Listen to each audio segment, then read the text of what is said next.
Et bienvenue dans Salarié Provisoire, le podcast qui te donne le cœur de devenir entrepreneur. On commence cette émission par... beaucoup trop de radio. J'ai l'impression que entre les podcasts, je suis invité à la radio, j'anime des trucs. Alors ce qui est très drôle, c'est que justement, j'ai été interviewé pour la... je sais plus combien de fois à la radio, là, il y a quelques jours. Franchement, c'était très sympathique. C'est toujours un plaisir d'être invité quelque part, tu vois. Il y a quelqu'un qui remarque ton travail, qui dit tiens, j'aime bien, on va l'inviter. Il t'invite, t'y vas, ça se passe bien et c'est super cool. C'est marrant la radio, ça met toujours un petit... Enfin, quelle que soit l'intervention média, radio, télé ou autre, t'as toujours un espèce de petit stress, tu vois. J'ai beau faire des podcasts un petit peu tout le temps, là quand même c'est pas pareil. C'est pas pareil parce que t'es pas solo, mais je dois dire que ça t'enlève quand même une part de pression. Parce que le matériel, t'as l'habitude de le voir. C'est-à-dire que les micros là que j'ai là, c'est un micro classique de radio, c'est un micro pro, il y a une console aussi juste à côté pour gérer le son, donc ça va, c'est des trucs que j'ai déjà vus, donc déjà quand tu vois le micro, t'es pas en mode méga pression. Néanmoins, le fait de savoir que t'as derrière peut-être, là la radio sur laquelle je suis passé, il y avait quoi, 100 000 personnes, 100 000 auditeurs, je me suis dit ouf, donc même si c'est un petit peu à l'ancienne, bon, je ferai pas une campagne publicitaire sur de la radio, tu vois, aujourd'hui, ça reste quand même un passage média et on respecte les passages médias parce que c'est beaucoup trop stylé. Bon, tu as vu le titre du podcast, hein, c'est que j'ai écrit un livre. Alors, bon, on se connaît pas forcément plus que ça, c'est-à-dire que tu n'as pas forcément cette information-là, mais je dois te dire que moi de base, et c'est pourquoi c'est une grande réussite pour moi, c'est que la lecture, c'est pas mon kiff de fou. Vraiment, c'est pas mon kiff de fou. J'ai toujours eu rencontré pas mal de difficultés à lire, à me poser en fait devant un livre. Que c'eût été dans mon enfance ou maintenant, ça a toujours été complexe. Tu vois, ça m'a jamais vraiment intéressé. Les livres que j'ai pu lire quand j'étais petit, je m'en rappelle parce qu'il y en a pas beaucoup. T'avais un chair de poule avec comme sujet je sais plus quoi. T'avais un machin qui s'appelait Le Chevalier au bouclier vert, un mini-livre qui s'appelait Micmac et qui s'appelle toujours Micmac à la casse. Après, derrière, il y a eu 1984 de je sais plus qui, mais c'est super connu. Voilà. Hein. J'en ai enchaîné quelques-uns, puis plus le temps est passé, plus j'ai oublié ce que j'ai lu. Mais ce que je veux souligner, c'est que pour moi, ça a toujours été quand même une souffrance. Vraiment, vraiment une souffrance. Comme tu le sais, moi, mon enfance, ou pas, elle a été beaucoup drivée par le rythme, les jeux vidéo, à un certain niveau. Toujours ça te donne une certaine vitesse, tu vois, dans ta manière de faire, dans ta manière d'agir, dans ta manière de prendre des réflexions, enfin, dans ta manière de prendre des choix, de prendre des décisions, tu vois, de faire des choix, de prendre des décisions, surtout quand tu joues en équipe. Et du coup, ça habitue ton cerveau à être rapide et à avoir cette vivacité.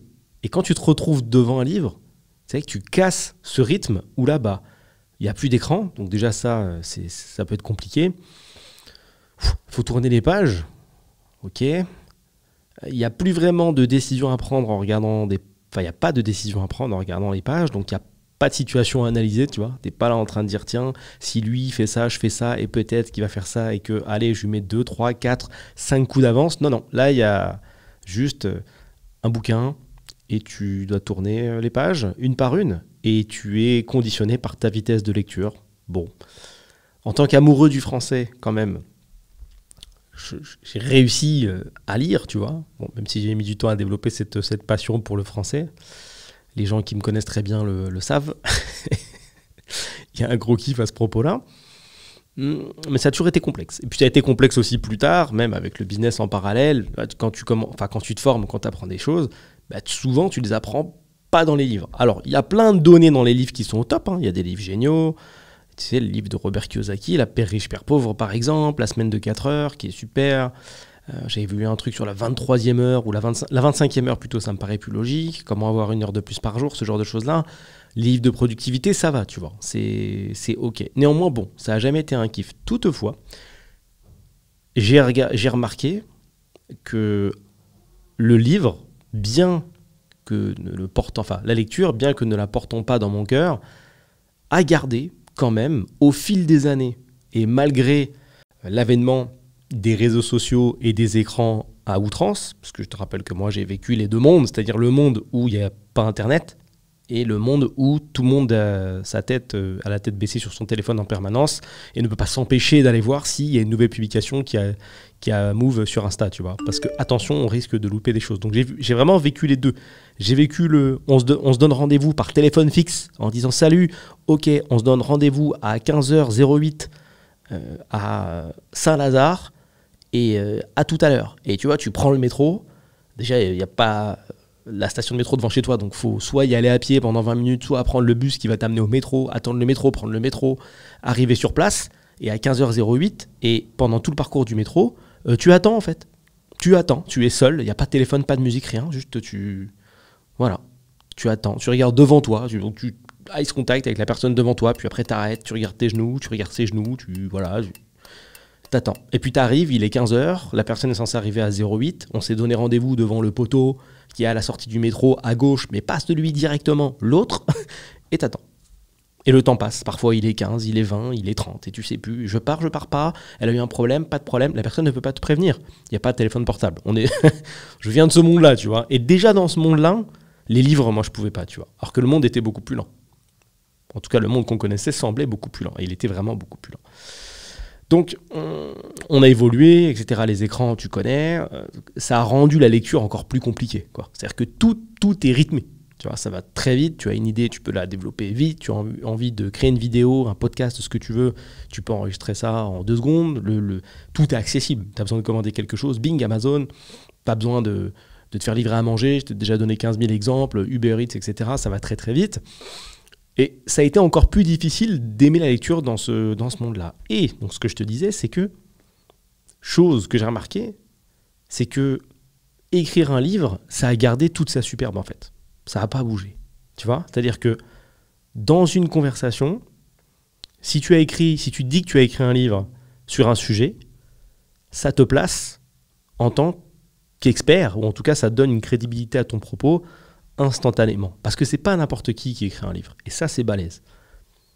Et dans ce monde où tout va vite, tu ne peux pas brusquer l'écriture d'un livre. C'est pas possible de faire plus vite que ce que tu penses.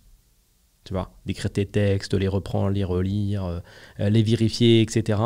Puis après, t'occuper de la mise en page, faire ton plan, tout le contenu, la mise en page, la création, l'impression, etc. Tu vois, c'est vraiment des choses qui te demandent de respecter ce rythme qui est à l'ancienne.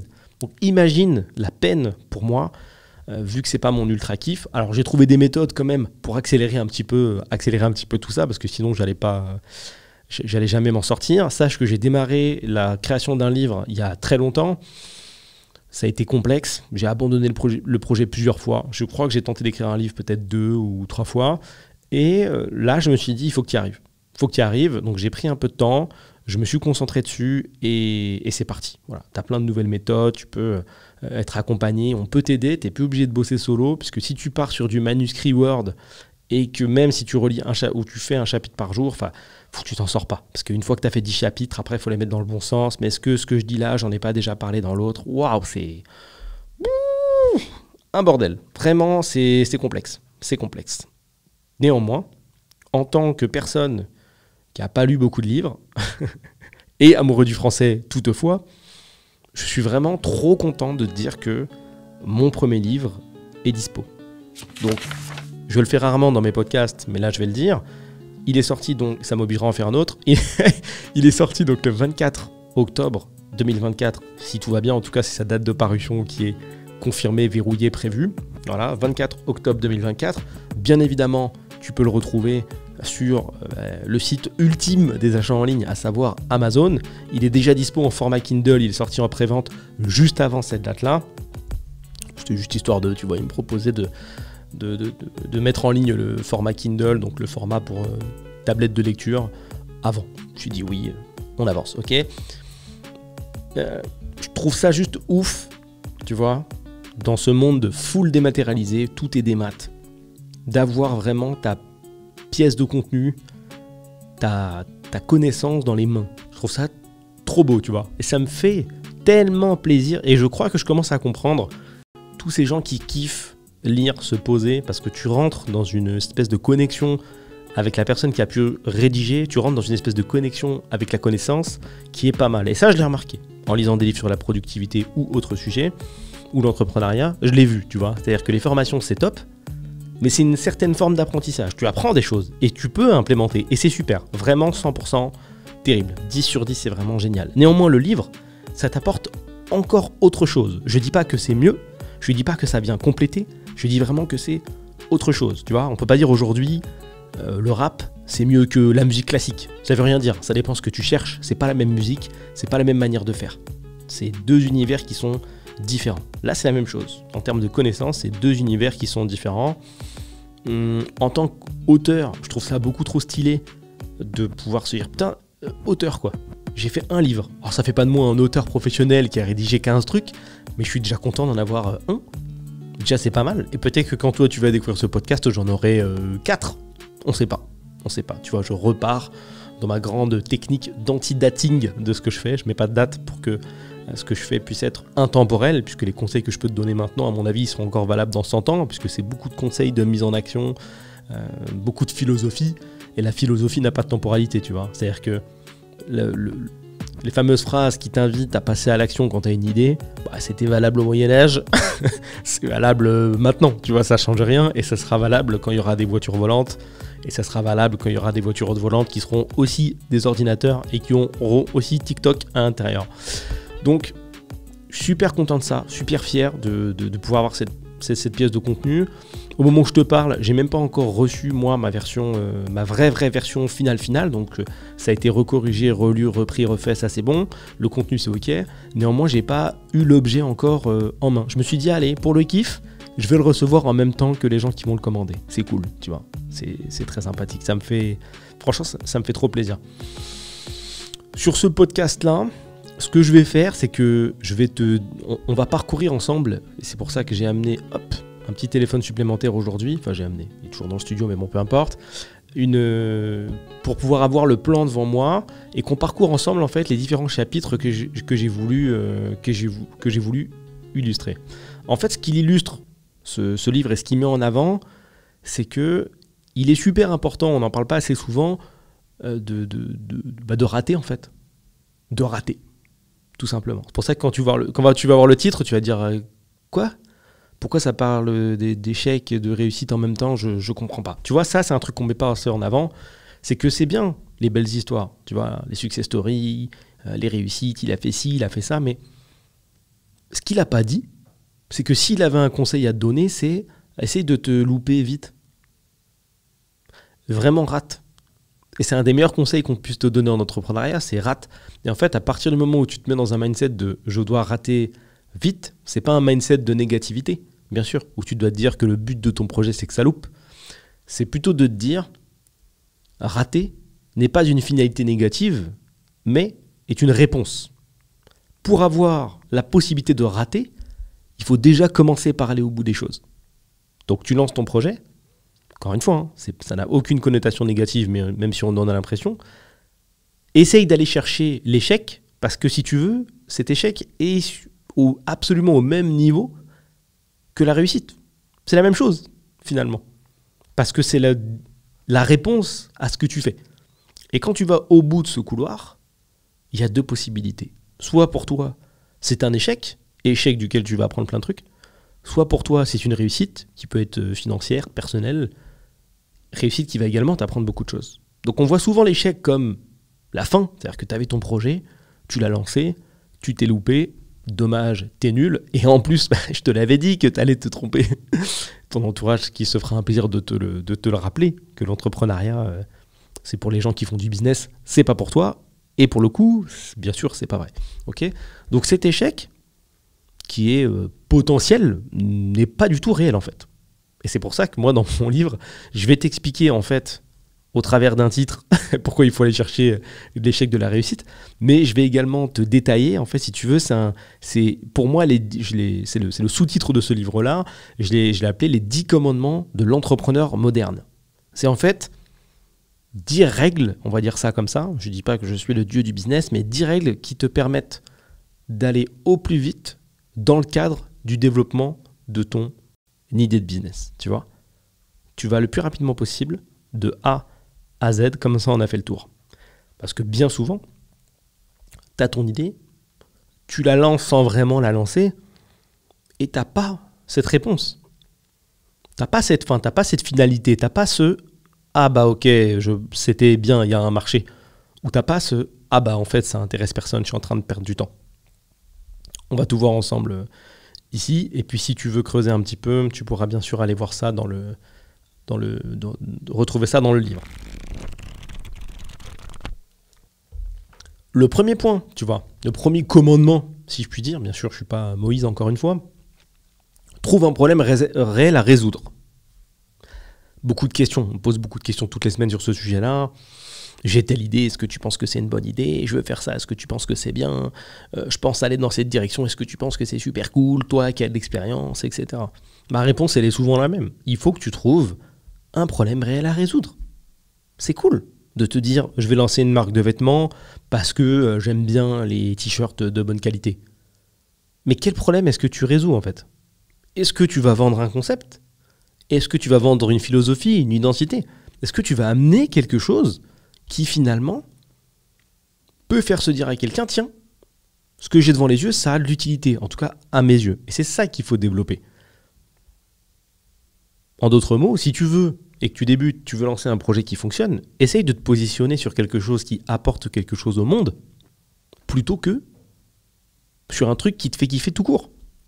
Si tu es un kiffeur de t-shirt, et que tu veux lancer une marque de t-shirt, quelle est la problématique que tu résous? Bien souvent, aucune, à moins que tu fasses des t-shirts techniques. Donc ça veut dire que tu vas te mettre à la queue leu de toutes les marques qui existent. Tu peux toujours essayer de te démarquer, tu fais connaître ta marque par des influenceurs, etc. Mais ça, c'est des coups de pétard. C'est-à-dire que tu peux, si tu veux faire un petit peu de trésor comme ça, oui, tu peux peut-être trouver un équilibre si tu as de la chance. Parce que financer des t-shirts, c'est quelque chose aussi. Ok. Mais en soi, est-ce que ça fait de ta marque quelque chose de pérenne, tu vois? Est-ce que ce ne serait pas plus simple d'apporter une solution, de détecter que, tiens, il y a des gens qui sont intéressés par avoir des t-shirts à une manche parce que ça résout une problématique de, ah bah tiens, quand il fait chaud, j'aime bien avoir le bras gauche dehors, nu, c'est cool, parce que j'aime bien. Est-ce que ce serait pas ça vraiment la solution? Essaye de réfléchir.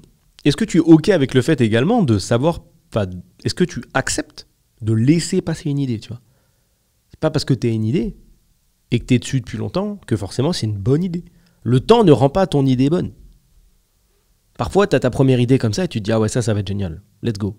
J'ai eu des appels, j'en ai tous les ans, des appels comme ça, avec des entrepreneurs qui démarrent, qui m'exposent le truc, leur idée, leur concept, leur projet. Je dis, ok, bon bah, j'ai une seule question à vous poser. Quelle est la problématique que vous résolvez du coup? Ah mais non, mais nous, notre gamme de produits, etc. Oui, ok, il y a une gamme de produits. C'est quoi la valeur ajoutée du coup de votre marque? Bah écoute, nous, on a un produit 1, un produit 2, un produit 3, un produit 4, un produit 12 000. Ok. Et du coup, quelle est la problématique que vous résolvez? Ah, mais parce que nous... bah, il n'y en a pas. Donc du coup, par définition, vendre votre produit, ça va être relou. Encore une fois, je suis personne pour dire que ça va être impossible, mais s'il y a une chose que je peux te garantir, c'est que ça va être relou. Parce que si tu vends un produit qu'on peut trouver partout, et que tu estimes qu'il est différent parce qu'il y a ta marque dessus, c'est compliqué. Pas de valeur ajoutée. Ça va être dur. Tu peux attaquer à peu près tous les marchés, mais attaque les marchés avec une valeur ajoutée. Qu'importe ce que tu fais, de la cosmétique, de la vidéo, ce que tu veux, pardon. Néanmoins, trouve un angle. Trouve un angle et c'est sur ça qu'il faut passer du temps. C'est pour ça que ce sera le premier chapitre et premier commandement de ce livre. Trouve un problème réel à résoudre. L'étape numéro 2, une fois que tu as trouvé ton produit qui peut t'aider, qui peut aider une certaine quantité de personnes, quantité suffisante pour vivre, si possible. Si ça aide que ton voisin, c'est pas un business, c'est un service. Il faut que tu te focalises sur un produit minimum viable. Alors qu'est-ce que c'est le produit minimum viable? Le MVP, tu vois, Minimum Viable Product. C'est la version bêta, on va dire ça comme ça, de ton produit. Alors ça, c'est le deuxième écueil de l'entrepreneur en herbe, c'est de se dire, tiens, je vais lancer un business, je vais lancer un produit, c'est le produit de ma vie. Vraiment, je pense qu'après ça, je vais rien faire d'autre. C'est souvent la vision qu'on a au début. C'est vraiment la masterclass de ce que je peux donner. Et je vais tout mettre. Du coup, il me faut des années pour être bien sûr. Et non, il ne faut pas des années. Une fois que tu as trouvé ton produit qui apporte une solution, fais-moi une version bêta, s'il te plaît. Une version bêta, c'est une version vraiment basique. Basique. Je reprends mon exemple du t-shirt. C'est comme s'il n'y avait pas de t-shirt sur Terre. Tout le monde est torse nu. Ok ? Imagine. Il y a un mec un jour, il a une idée. Il dit tiens, c'est embêtant parce que quand on n'est pas dedans, je sais pas comment ça s'appelle l'extérieur, mais peut-être on va appeler ça dehors. Il fait froid un peu quand même. Hein. Il faut une solution. Il arrive, il a l'idée du t-shirt. Au lieu d'aller en Chine et d'en commander 15 000, l'idée c'est plutôt d'en construire une espèce de version pas très élaborée, mais de début, et de la faire essayer aux gens, non ? Pour voir ce qu'ils en pensent. Parce que je sais que la vision des gens c'est je lance un business, donc il me faut du stock. Mais non, tu lances un business, mais il te faut des clients. Donc commence par faire une version minimum viable, ça veut dire il y a de quoi passer ses petits bras, il y a de quoi passer la tête, il y a de quoi passer le corps. Je précise, si jamais tu avais envie de fermer le t-shirt en bas, on peut l'enfiler quoi. On parle pas de style, on parle pas de couleur spécifique, on parle pas de logo, on parle même pas de marque. On parle juste de concept. Est-ce qu'on peut le mettre pour voir ce que ça fait ? Et tu le fais essayer. C'est ça un produit minimum viable.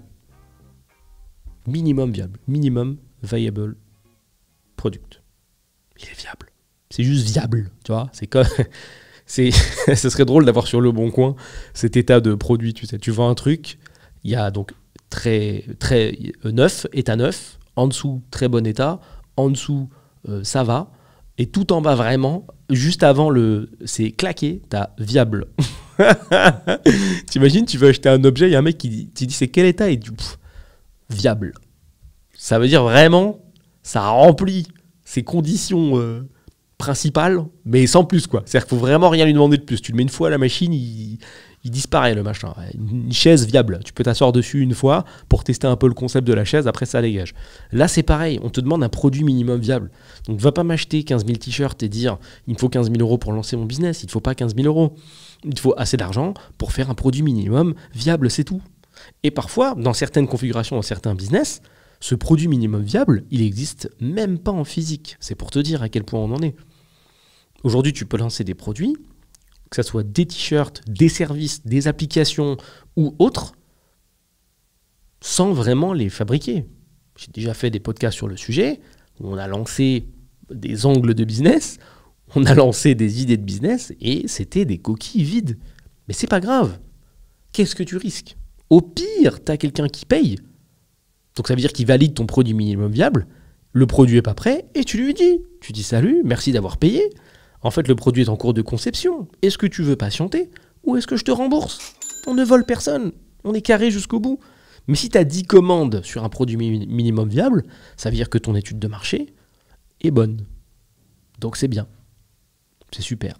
Je suis en train de tester actuellement un marché, là tout de suite, pendant que je te parle, là, on a encore checké les stats ce matin, on a lancé depuis 2 jours une simple page qui explique ce qu'on va vendre.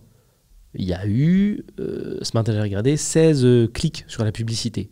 Donc tu l'as bien compris, on a fait une page sur laquelle on explique un service spécifique, sur laquelle on récupère si possible, si les gens veulent bien nous donner des infos. On fait de la pub vers cette page. Nous n'avons pas le service derrière. Mais ça permet de tester un marché au lieu de se dire tiens, je vais faire tout un service, il me faut une équipe, il me faut lui pour la pub, le market, le logo, on dépose la marque, on fait un site, on fait un machin.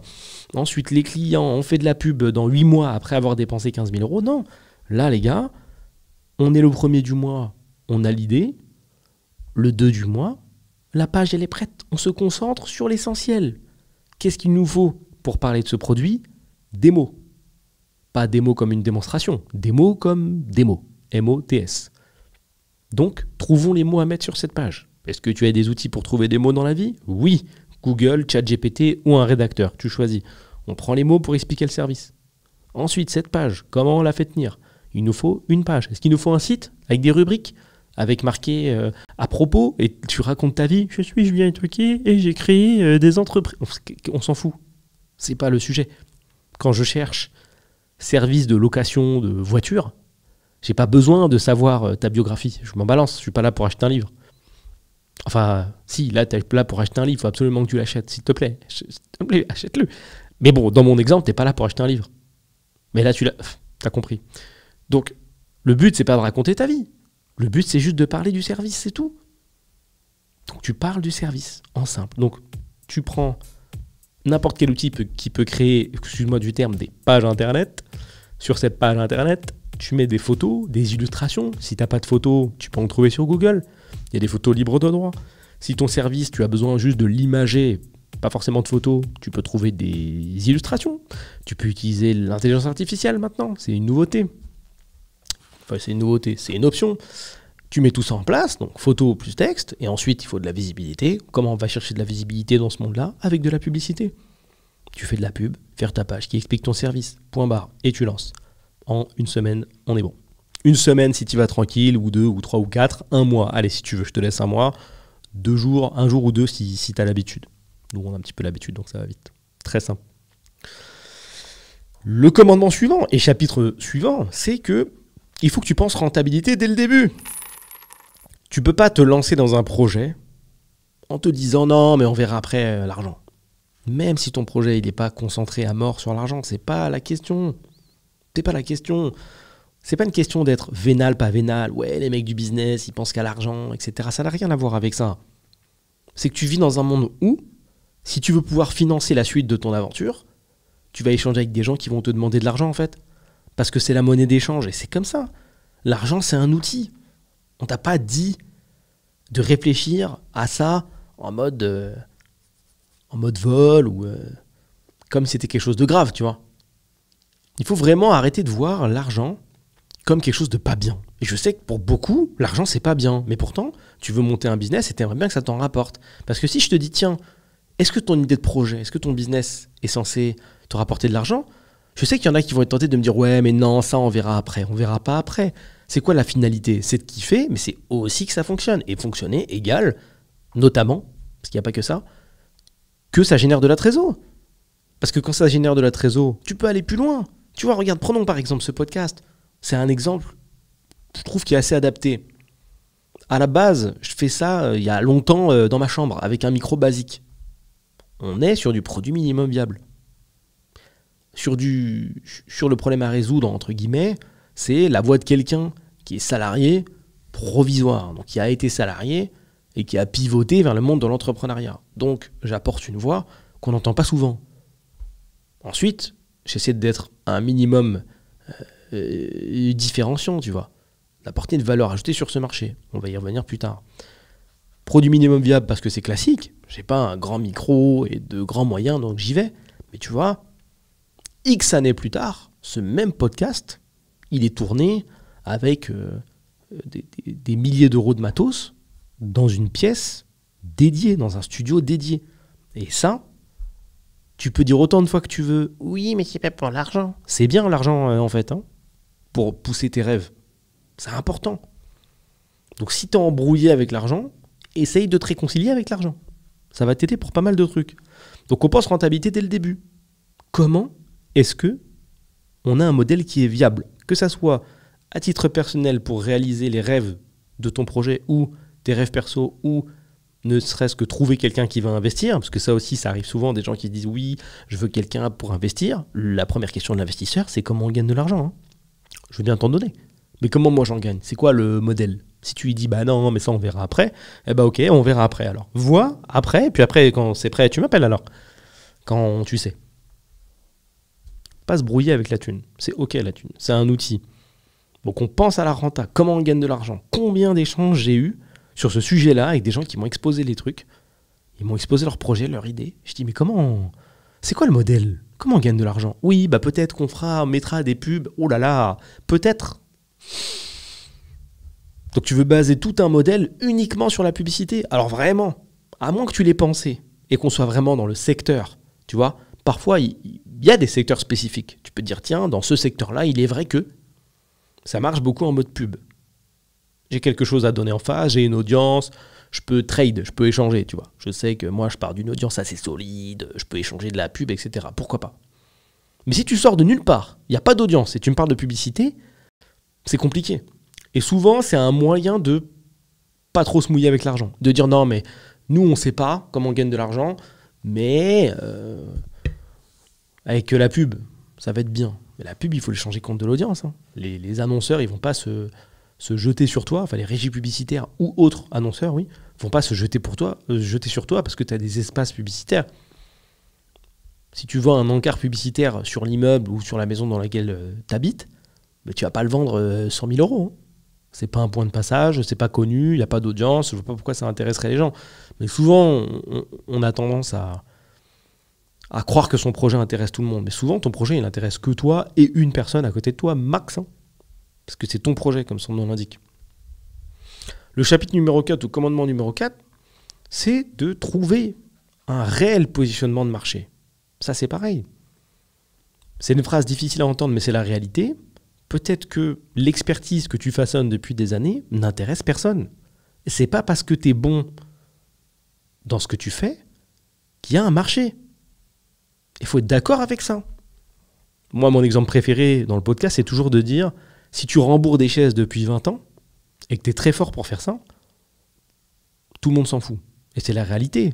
Si tu ne me crois pas, prends un local, ouvre une boutique de rembourrage de chaises et bon courage. On s'appelle dans un an, tu me dis ce qui... Enfin, dans un an. Comme tu vas prendre un bail 369, on s'appelle dans 3 ans. Le temps que tu assumes. Déjà, juste, si tu arrives à payer ton loyer, sur 3 ans, c'est fort. Et tu peux le faire avec la passion que tu veux. Mais ton positionnement de marché n'a rien à voir avec ce que tu aimes bien souvent. Et c'est comme ça. Tu dois te positionner sur un marché qui existe. Il faut qu'il y ait des gens en face. Je t'ai donné un exemple tout à l'heure. Je t'ai dit, si tu auras un service et que ça n'aide que ton... Enfin, si tu as un business et que ça n'aide que ton voisin, c'est pas un business, c'est un service. C'est vrai. Là, c'est la même chose. Si tu es d'une très petite quantité de personnes et que tu es sur un produit qui coûte pas bien cher, même si le mot cher ne veut pas dire grand-chose, ça va être difficile. Il faudrait un produit très rémunérateur pour que tu te permettes d'avoir un positionnement de marché si restreint. Donc, dans ce chapitre-là, tu vas comprendre ce qu'est un positionnement de marché. À quoi ça sert, quoi? À quoi ça sert, éventuellement, comment on le trouve? Ce serait pas mal. Mais c'est une vraie réflexion. Tu remarqueras que là, on a déjà fait 4 chapitres. En théorie, tu n'as pas lancé ton business, tu vois. Je t'ai pas dit d'aller verrouiller ton nom de marque auprès de l'INPI. Je t'ai pas dit de prendre un site, rien. Il n'y a rien de tout ça.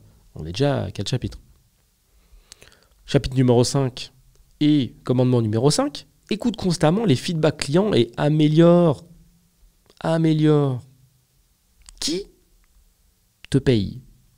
Est-ce que c'est toi qui te paye? Ou est-ce que c'est le marché qui paye ta boîte? C'est pas toi qui paye ton produit, c'est le marché. Donc quand le marché te dit tu as fait un t-shirt avec une seule manche, c'est la gauche. Nous, on préfère que tu fasses un t-shirt sans manche avec un col en V. Fais ça, en fait. Si ça revient souvent. Ça s'appelle un feedback, un retour utilisateur. Tu prends le retour utilisateur et tu améliores ton produit. C'est tout. Bien sûr, le but, c'est pas de prendre un feedback sur les 100 que tu as eu et de changer, ou même de changer 100 fois parce qu'on t'a dit un coup à gauche, un coup à droite, un coup au milieu, un coup derrière. Le but, c'est de récupérer des feedbacks. Tu as compris intrinsèquement que tu allais avoir besoin d'une solution pour récupérer des feedbacks. C'est de les compiler et de prendre des décisions en fonction de cet ensemble de feedbacks, bien sûr. Feedback égale les retours de ton audience. Donc ton produit doit s'améliorer tout le temps. Tu vois, c'est un peu comme là, comme le podcast. On me dit des choses. On me dit, oui, tiens, tu pourrais faire ci, tu pourrais faire ça. Je regarde. Dès que ça s'accumule, je fais le changement. Mais s'il y a un mec qui sort de nulle part et qui dit, salut, j'aime pas le orange, mets du bleu partout, je dis, bah non. Enfin, je dis rien d'ailleurs. Normalement, il faut toujours être à l'écoute. Que ça soit, nous, on le fait sur un peu tout. Tu vois, même sur Scalable, sur la boîte de conseils, on le fait. On est connecté avec les gens et avec les clients surtout, et on écoute les retours pour améliorer. Pour que le client d'après soit encore plus satisfait, et ainsi de suite. Donc vraiment, l'écoute des feedbacks clients, c'est intéressant, à ne pas confondre avec écouter tout ce qu'on te dit tout le temps dans tous les sens. Parce que quand tu montes un projet, évidemment, comme tu es entouré de personnes bien souvent qui, elles plutôt, n'ont pas forcément le courage de lancer quelque chose, tout le monde y va de sa petite idée, tout le monde y va de son petit commentaire. Alors que bien souvent, tu vas demander des feedbacks et des retours à des gens qui ne sont pas qualifiés, qui ne sont pas concernés par ton produit. Ça m'a fait beaucoup, beaucoup rire intérieurement, parce qu'on se fout pas de la gueule des gens, mais j'ai vu quelqu'un qui voulait lancer une application de rencontre spécifique. Et je sais plus ce que c'était. C'était pour qui? Pour les gens qui étaient divorcés ou je sais pas quoi? Bref. Ouais, c'était une application de rencontre, peu importe le sujet, mais en tout cas, c'était dans le marché de la séduction. Et quand je lui avais dit, ouais, est-ce que tu as échangé un petit peu avec des gens pour avoir des précisions? Il m'a dit, ah ouais, grave, j'ai eu plein de précisions de lui. J'ai dit, tu sais, là, sur les 15 personnes que tu m'as citées, qui est célibataire? Il m'a dit, bah, personne. J'ai dit, d'accord. Donc tu sors une marque de fruits et on s'adresse qu'à des mecs qui mangent que de la viande, c'est ça? Ouais, d'accord. C'est embêtant. Il faut chercher de la cohérence dans ce qu'on fait. Il ne faut pas écouter les conseils et les retours de tout le monde, puisque tout n'est pas bon à prendre. C'est pas parce que c'est ta mère que c'est bon à prendre, parce que ta mère, elle veut le mieux pour toi, elle veut pas le mieux pour ton business, elle a peut-être aucune idée de comment monter un business. Ce qui nous intéresse, c'est les retours des cibles, des gens que tu cibles. Si tu vends des t-shirts sans manches t'en es arrivé là, avec des cols en V à des mecs qui sont censés avoir 27 ans, demande à ces mecs-là. Demande pas à ta meuf qui a 30 ans, tu vois. Demande pas à des meufs tout court, demande pas à des darons, à des mamans. C'est pas les cibles. On s'en fout de ce qu'elles veulent en fait, de ce qu'elles voient. C'est pas ta marque, c'est pas les cibles. Tu vois, quand tu veux optimiser l'iPhone, tu vas pas voir des mecs qui sont que sur Android, des hardcore d'Android qui veulent pas bouger. On va voir les gens qui sont clients. Qu'est-ce que vous voulez de plus? Parce que notre but, c'est de vendre le prochain iPhone ou le prochain produit Apple. Très important, le feedback client pour améliorer. Chapitre 6, j'ai parlé un petit peu d'automatisation. Tu sais que c'est quelque chose qui me plaît beaucoup. J'en utilise énormément. J'en crée pas mal aussi. C'est quelque chose qui me passionne. C'est mon hobby. C'est mon kiff. Toi, peut-être, tu joues au foot. Ah, voilà, peut-être c'est ton petit plaisir. Moi, mon petit plaisir, c'est de créer des automatisations. Voilà, on est dimanche. Petit film en fond. MacBook sur les genoux. Tu vois, pendant que je regarde un film. Wow. Hop, je me dis, tiens, j'automatiserais bien ça. Je réfléchis, tu vois, il y a des difficultés logiques qui se présentent à moi. Alors, difficulté logique, c'est souvent du conditionnel. C'est si je fais ça, il se passe ça, alors que il est censé se passer ça, donc comment faire? Donc là, je suis en réflexion devant mon film, je réfléchis, et puis voilà, parfois ça me prend une heure et demie, puis souvent, j'ai terminé à la fin de ce film, c'est fait. Bon, j'ai pas trop suivi l'histoire, mais j'ai une automatisation de plus qui me fera gagner 1 à 2 heures la semaine prochaine et pendant toutes les semaines à venir. Tant mieux. Voilà, je me fais des petits kiffs. Moi, c'est mon plaisir. Donc, je te parle un petit peu de ça là-dedans. Il y a des tâches pour lesquelles tu as une valeur ajoutée. Voilà, c'est-à-dire que dans ton entreprise ou dans ton projet, on a besoin de toi. Néanmoins, il y a énormément de tâches pour lesquelles on n'a pas trop besoin de toi. Hein. C'est OK si c'est pas toi qui le fais. Néanmoins, quand tu es dans ton projet, souvent la phrase qui revient, c'est « ouais, moi je veux que ce soit bien fait, donc je vais tout faire ». Ouais, mais moi, je veux être partout, c'est important de tout faire. Non, c'est pas forcément important de tout faire, ça dépend quoi. Si c'est des tâches secondaires, excuse-moi, non. Tu n'as pas besoin de faire toi-même ta comptabilité parce que tu veux que ça soit fait à la main, enfin que ça soit fait soi-disant par toi, parce que tu veux contrôler, donc non. Tu n'as pas besoin d'aller envoyer toi-même des courriers recommandés, tu vois, ça se délègue. T'as pas besoin toi-même de mettre à jour des Google Sheets, voilà, ça se délègue. Si t'as pas spécialement de valeur ajoutée, tu vois, t'es pas obligé de le faire. Hein. T'es pas obligé de le faire. C'est pareil que la délégation, tu vois. C'est bien d'apprendre à confier des choses à d'autres personnes. Alors, je le sais, hein, c'est toujours compliqué, ça fait réfléchir. Oui, mais imagine que si la personne se trompe, etc. Est-ce que tu te trompes jamais, toi? Tu te trompes. Alors, ce que tu te dis, c'est peut-être oui, mais si je me trompe, c'est moi, donc c'est OK. Oui, mais si c'est toi, c'est OK, il faut que tu fasses tout alors. Si tu fais tout, tu n'es pas en train de te créer un business, tu es en train de te créer une cage dorée. Et tu n'as pas envie de te retrouver dans ce modèle de j'ai une entreprise ou j'ai une activité tout court et ça me prend 80 heures par semaine. Ça fait rêver personne, ça. Hein, enfin, peut-être que si, toi, pour l'instant. Mais quand tu vis le truc, 80 heures par semaine, Donc, tu n'as plus de dispo pour toi. Non, ça, tu verras, ça ne fait pas rêver. Hein. Même si ça te fait 10 000 euros par mois, en salaire net. Ça fait franchement pas rêver. Parce qu'il faut du temps aussi pour dépenser son argent et kiffer un petit peu. Donc bon, automatisation et déléguer les tâches récurrentes, c'est super important. Tu as forcément des choses qui reviennent. Et si ça revient, c'est automatisable bien souvent. Où tu peux trouver des stratégies pour que justement ça soit géré en solo. Je peux te donner un exemple totalement... qui va te toucher, qui touche beaucoup de monde. La gestion des mails. Il y a beaucoup de gens qui traitent leurs mails tous les jours, en boucle, etc. Moi, si je veux, je vous mets mail une fois par semaine. Et étonnamment, c'est OK. Parce que j'ai des petits softs, j'ai des petites automatisations qui s'occupent déjà de traiter toutes les newsletters, donc tous les spams. Tu vois, enfin, les spams, ça va dans spam automatiquement, mais toutes les newsletters, tu sais, les trucs où on dit oui, nouveau produit qui sort chez machin, automatiquement, boum, ça me désinscrit. Donc ça, toute cette part de mail, ça dégage. Tout le reste, j'ai des filtres qui s'occupent de détecter ce qui a marqué dans les objets et de ranger ça au bon endroit et de les marquer en lu ou en non lu, en fonction de si ça doit être traité. Et j'ai également des filtres qui s'occupent de mettre en avant les mails que je dois traiter. Et puis comme c'est des mails et que c'est pas WhatsApp, j'ai pas besoin de traiter dans la minute. Pour le coup, la messagerie instantanée, ça existe, si c'est instantané, si c'est important, ou même mieux, le téléphone. Il faut vraiment remettre le mail, sa boîte mail, au milieu du village, tu vois. Faut arrêter il y a des psychopathes comme ça dans les entreprises qui... Tu leur envoies un mail et 30 secondes ils t'envoient un mail et s'ils n'ont pas de réponse 30 secondes après, ils sont en train de péter un câble. À l'heure, ils mettent des points d'interrogation. Ça, à l'époque où je travaillais, ça c'était non. Hein. Ça c'est non. Si tu en as dans ta boîte, un spécial bisou pour eux, les psychopathes, tu leur diras reste tranquille. C'est une boîte mail, tranquille. 2 jours pour répondre à un mail, c'est OK, tu vois. C'est pas grave. Si c'était vraiment important, tu vois, t'envoies rarement un mail si tu as un accident de voiture. Tu vois, tu dis tiens, me voilà accidenté, je vais procéder à l'envoi d'un mail. Tu dégaines ton téléphone. Chère maman, j'ai présentement rencontré avec mon capot pour le coup, un cerf. Non, il n'y a pas. Si c'est important, t'appelles. Point. Ça, c'est pareil. Ça reste des réflexes que je vais qualifier de reptiliens, même si c'est pas vraiment vrai. Quand t'es en difficulté, bing, étonnamment, téléphone, tu vois. Mail, non. L'idée d'utiliser un mail, c'est l'échange interposé. On prend le temps, ça arrive, tu traites quand tu traites, c'est OK. Et encore, hein, sur ce chapitre 6, je t'ai pris l'exemple des mails, mais il y a plein de choses que tu peux automatiser, déléguer.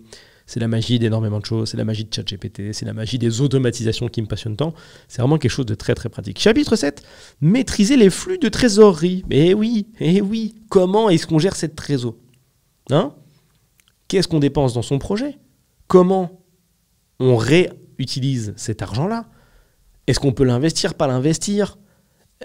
Qu'est-ce qu'on fait finalement avec cet argent-là? C'est aussi grosse question.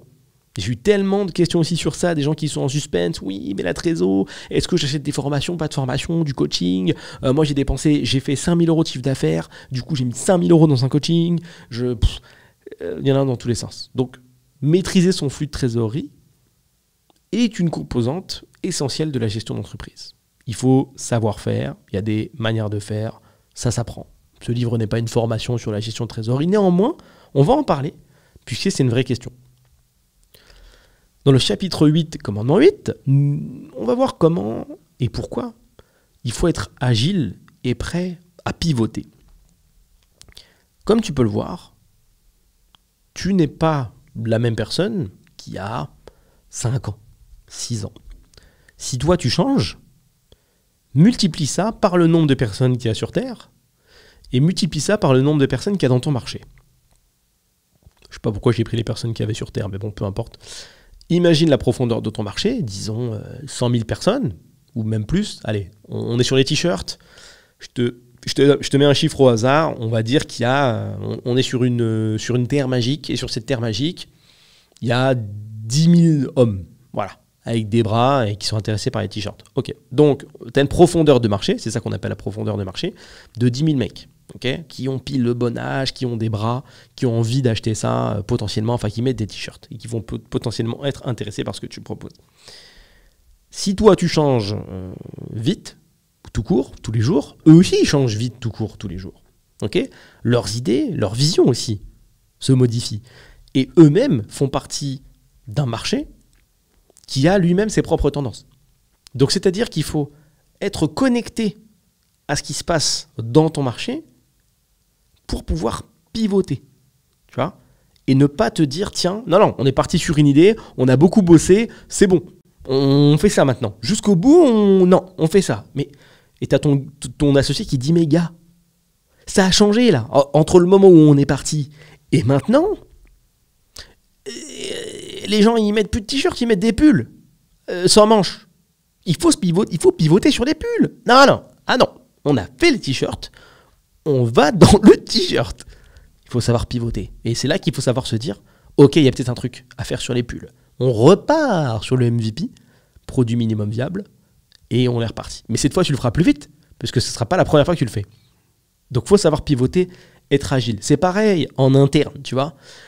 Tu as déjà sûrement, ou tu travailles sûrement dans une boîte où, pour bouger quelque chose, même ne serait-ce qu'un mot sur le site internet officiel de la boîte, il faut envoyer un mail qui va être remonté, qui va être remonté, qui va être remonté, et peut-être, dans un mois, magiquement, la faute que tu as détectée sur le site officiel de ton entreprise va être corrigée. Ou le menu, ou le problème technique.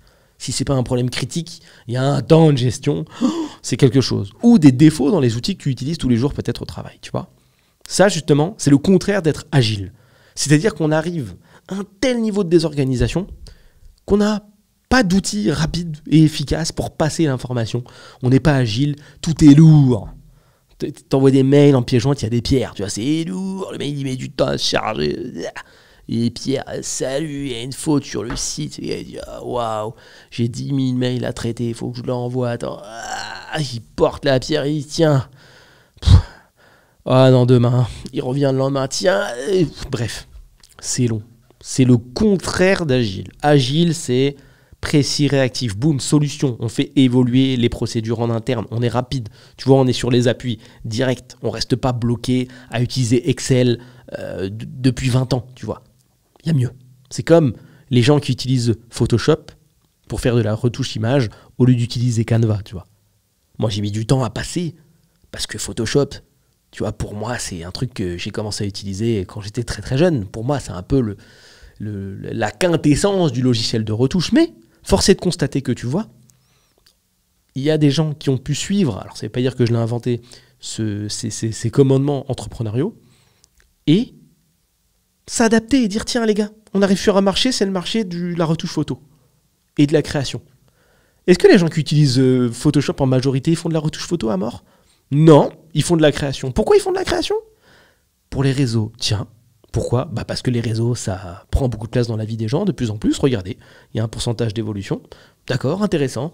Sur ces 5, 10, 15, 20 dernières années, ça a pris X%. D'accord, donc on peut dire qu'aujourd'hui, si on découpe les parts utilisateurs Photoshop, on voit que la plupart des gens font de la création avec. D'accord. Est-ce qu'ils font de la création très avancée? Ils vont loin dans les menus, etc. Non. Du coup, il y a beaucoup de détails superflus. Oui, d'accord. Donc, ils ont besoin de quoi, ces gens? Finalement, ils ont besoin de ce qu'on appelle de Canva, c'est-à-dire de modèles déjà préétablis,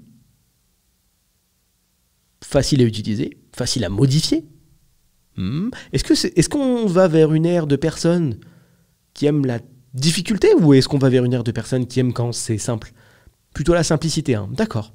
En termes de nom, je vous propose de partir sur Canva, du coup, comme les Canva. D'accord. Et en termes de difficulté, on va faire difficulté, pas difficulté. Tu cliques, ça modifie. Non? Est-ce que ce ne serait pas la manière la plus simple d'éditer un design que d'appuyer sur l'endroit où tu veux modifier?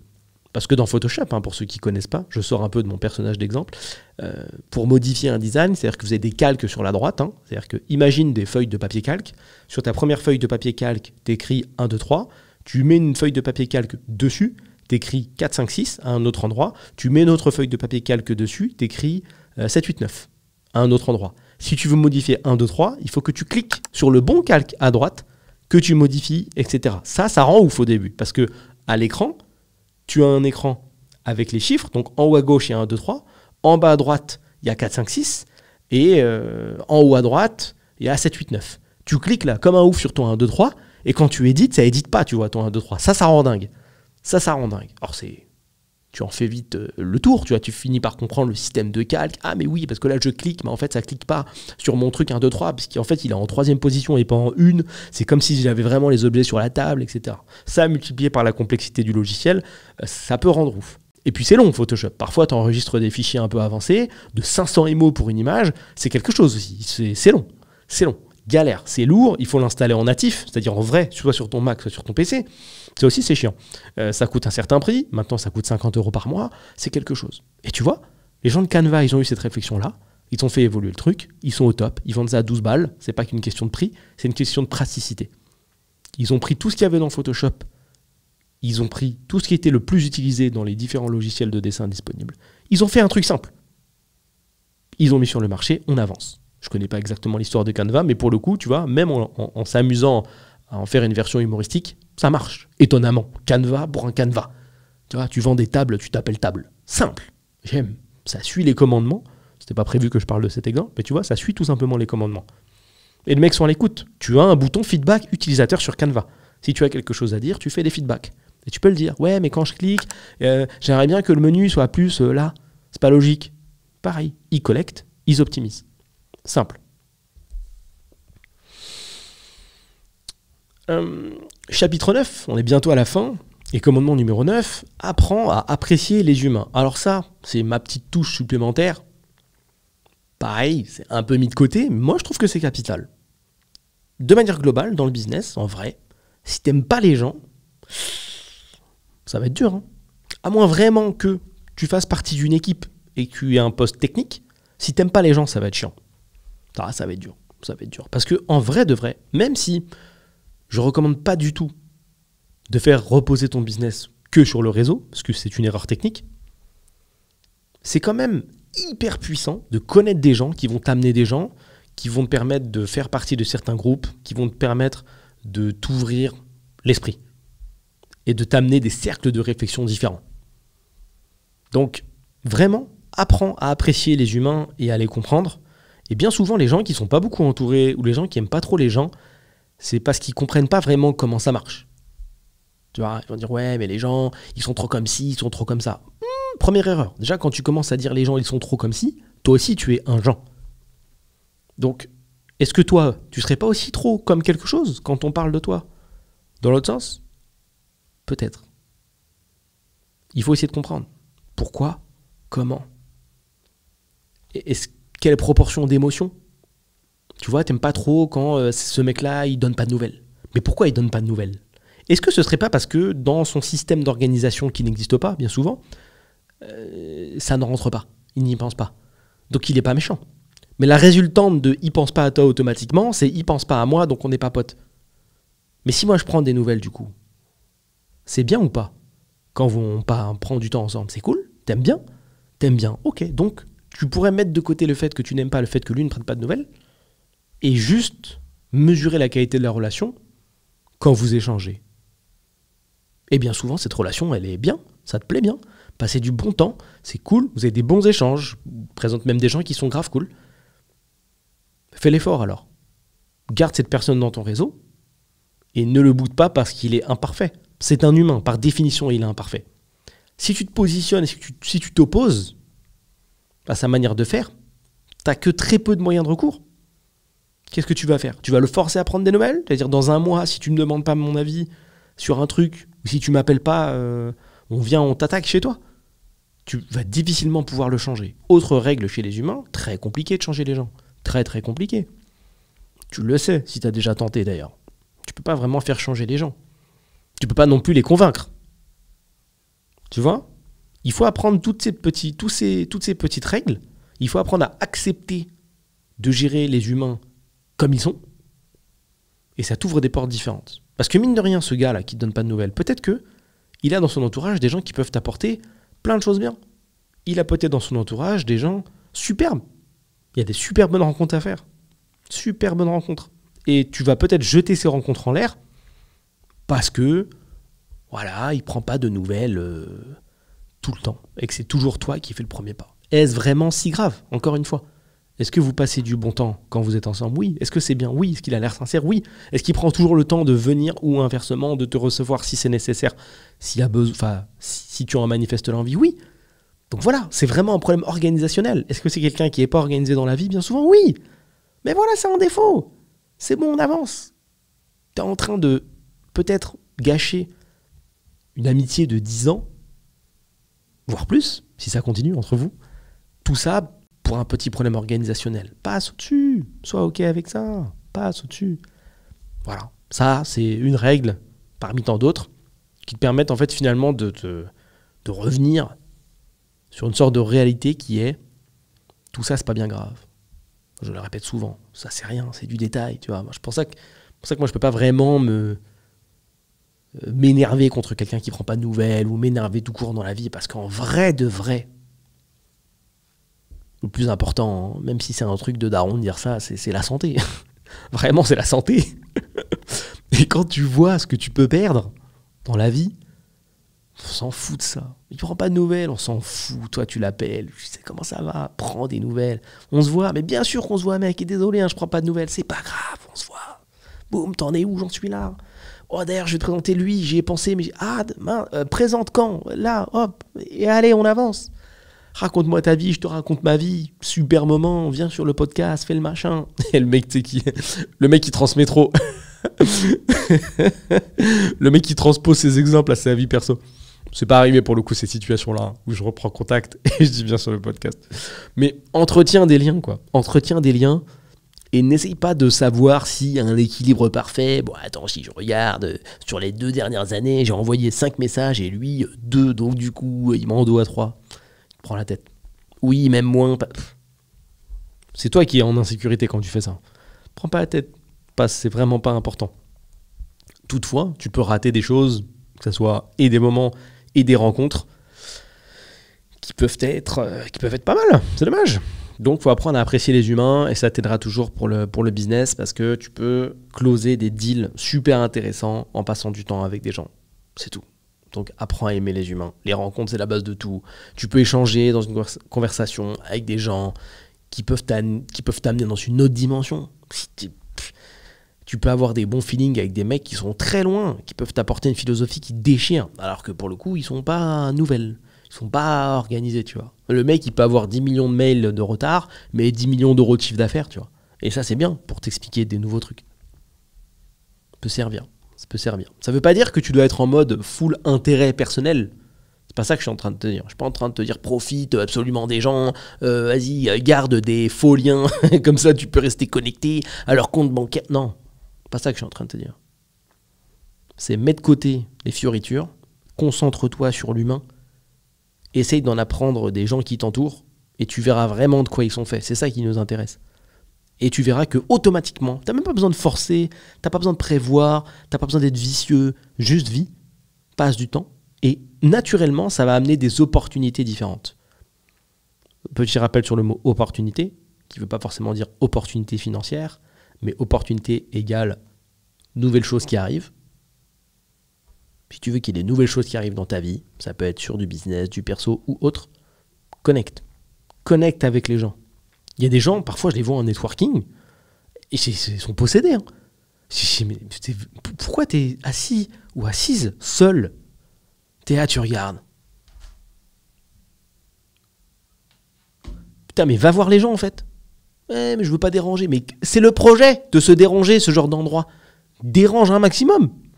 Rentre dans les trucs, tu dis bonjour, passez une bonne soirée, ouais. Vous parlez de quoi? Mais on parle de ça. Rentre, on sait pas, tu connais pas les connexions, tu connais pas. Connecte.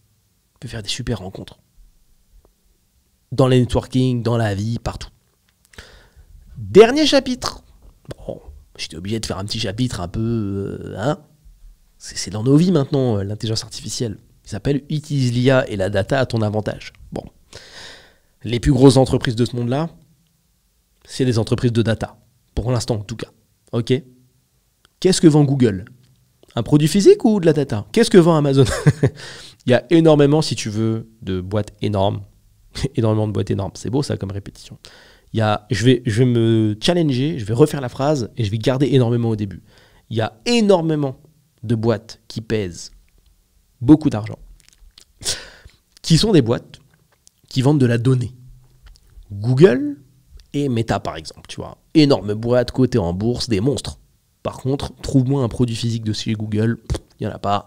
Trouve-moi un produit physique de chez, comment ça s'appelle, Meta, donc Facebook, etc.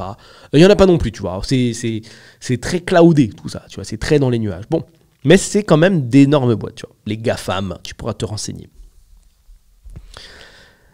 L'intelligence artificielle, la data, c'est quelque chose, c'est deux variables à côté desquelles tu ne peux pas passer, en fait, finalement. Tu dois comprendre comment tu peux utiliser l'intelligence artificielle. Tu dois comprendre à quoi ça sert. Tu dois comprendre les tenants et les aboutissants. Tu dois aller plus loin que de te dire l'IA.